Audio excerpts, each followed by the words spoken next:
Bonjour et bienvenue dans cette nouvelle vidéo. Aujourd'hui, je vais vous révéler la tablette Android la plus puissante de 8 pouces. Si vous m'avez suivi un peu ces derniers temps,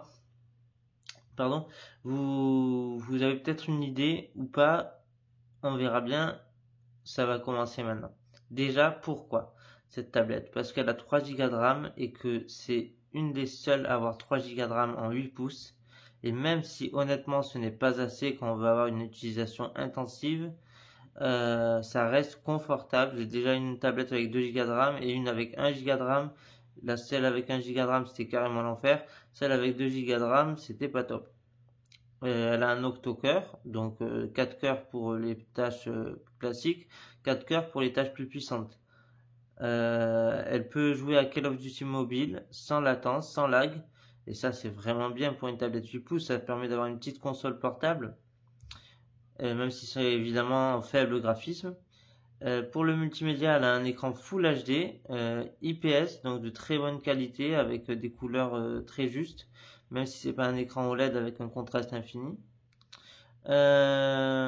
Pour finir, elle a 32 Go de stockage, plus un port micro SD XC.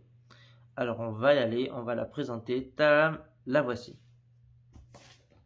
C'est celle-là. Alors vous pouvez voir déjà que les finitions sont vraiment jolies. On a un dos en aluminium qui prend tous les rebords. Voilà, on a des bordures qui sont plutôt fines.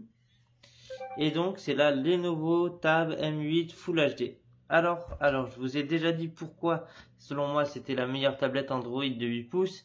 On va comparer avec la Galaxy Tab A8 qui, elle, n'a que 2 Go de RAM. Même si One UI l'interface de Samsung est très optimisée, il n'empêche que de ce que j'en ai vu, 2 Go de RAM ce n'est pas assez.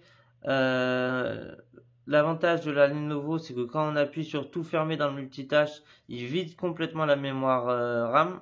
Enfin, complètement, pas tout à fait. Mais en tout cas, il la vide le plus possible et c'est quelque chose qu'on ne trouve pas dans toutes les tablettes.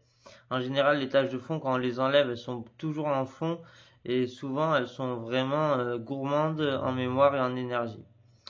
Donc voilà, que dire de plus, je ne sais pas. Ah oui, elle vaut 170 euros, c'est un prix imbattable pour une tablette de ce rang.